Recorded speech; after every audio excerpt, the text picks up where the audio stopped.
February 12th, 1809. A single-room log cabin sits alone on sinking Spring Farm in Hardin County, Kentucky. The walls are made of unhewn logs chinked with mud and clay. There is no window glass, only a greased paper covering that lets in faint gray light. The floor is dirt, packed hard by footsteps and frozen in winter until it cracks like old leather. A stone fireplace dominates one wall, but the smoke curls lazily upward and often fills a room with stinging haze. Outside, the wind howls through bare trees, carrying the bite of frontier winter. Into this place comes a child. Thomas Lincoln, the father, a tall, sinewy man with callous hands and little learning, cuts the umbilical cord with his pocket knife. Nancy Hanks Lincoln, the mother, thin, gentle, 25 years old, wraps the newborn in whatever rough cloth they can spare. They name him Abraham, after his grandfather who was killed by Indians years before. No celebration, no visitors with gifts, just the crackle of the fire, the distant howl of wolves, and the knowledge that tomorrow the family must rise before dawn to survive another day. Abraham Lincoln entered the world owing nothing and owed nothing. Poverty was not a condition. It was the air he breathed. The first years blur into a rhythm of endless labor. Thomas Lincoln farms rented land that yields barely enough corn and beans to keep starvation at arm's length.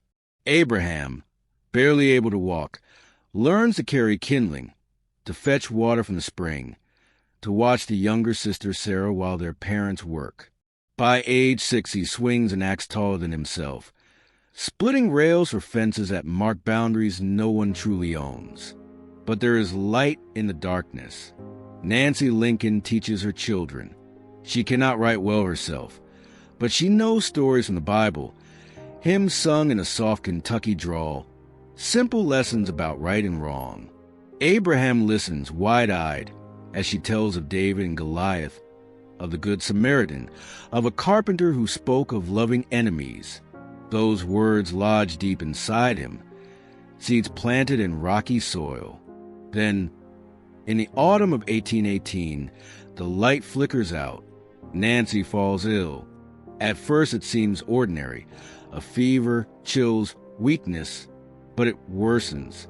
The sickness is milk sickness, caused by cows grazing on white snakeroot, poisoning the milk that families depend on. Abraham, 9 years old, watches his mother waste away on a straw tick in the corner of the cabin. Her breathing grows shallow. Her skin turns ashen. She calls for her children, whispers final words of love and faith, then slips away. The boy stands frozen as his father and a few neighbors dig the grave in the frozen ground near Little Pigeon Creek in Indiana, where the family has moved. No minister, no coffin of plain wood, just rough boards nailed together. They lower her body, cover with earth, and walk back in silence. Abraham never speaks much of that day afterward, but those who knew him say a part and remain 9 years old forever, standing beside that open grave, listening to dirt fall on wood. Childhood ends. Responsibility begins. Thomas Lincoln remarries the following year, a widow named Sarah Bush Johnston, who arrives with 3 children of her own. She is kind, practical, warm. She sees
nearly a man at 6 feet 4 inches, continues the same pattern.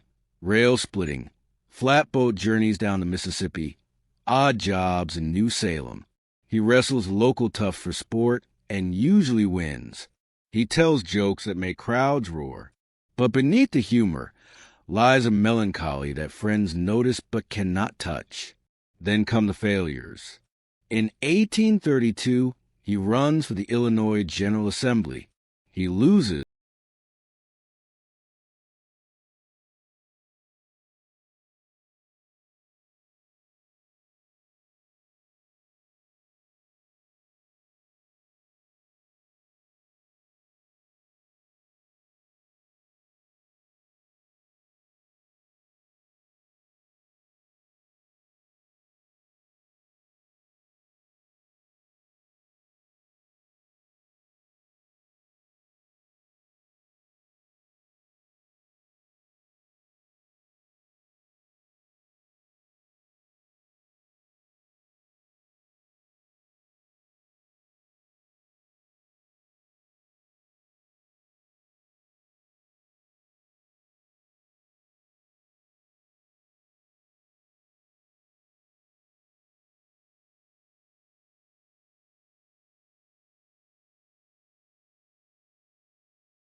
Loneliness settles like fog.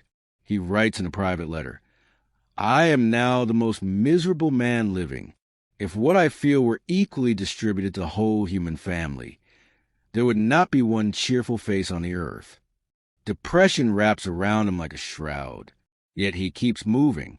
He passes the bar in 1836. He becomes a lawyer in Springfield, circuit riding, arguing cases in dusty courtrooms, collecting small fees in corn or livestock when clients cannot pay cash. He earns a reputation for honesty, Honest Abe. Clients trust him because he never lies, never takes a case he believes unjust. In 1842, he marries Mary Todd, educated, sharp-witted, from a prominent Kentucky family. Their union is passionate but turbulent. Mary suffers migraines, grief, ambition for her husband that sometimes clashes with his caution. They lose their second son, Eddie, at age 3. Later, Willie dies in the White House at 11. The pain is unending. Politics calls again. Lincoln watches the nation fracture. The Missouri Compromise collapses. The Kansas-Nebraska Act opens old wounds. Slavery spreads its shadow. He speaks out, not with fire, but with logic, history, morality drawn from the Declaration of Independence. In 1858, he runs for U.S. Senate against Stephen Douglas.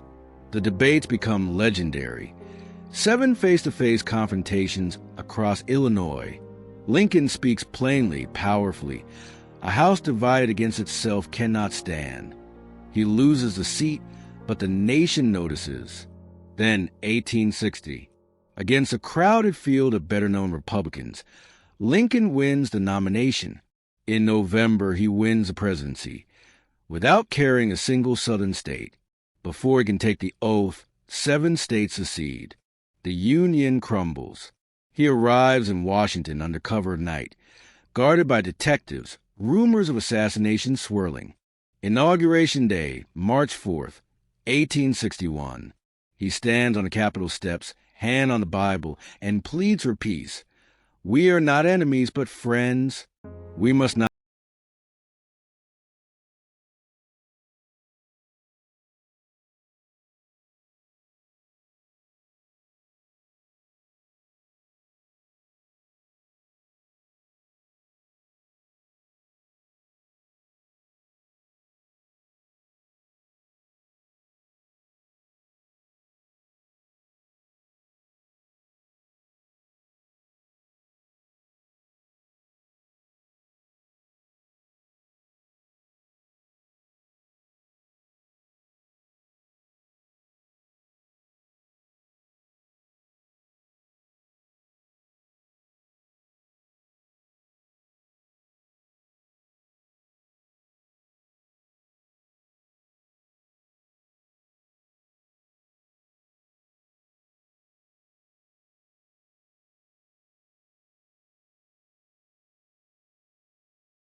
It does not win the war instantly, but it changes the war soul.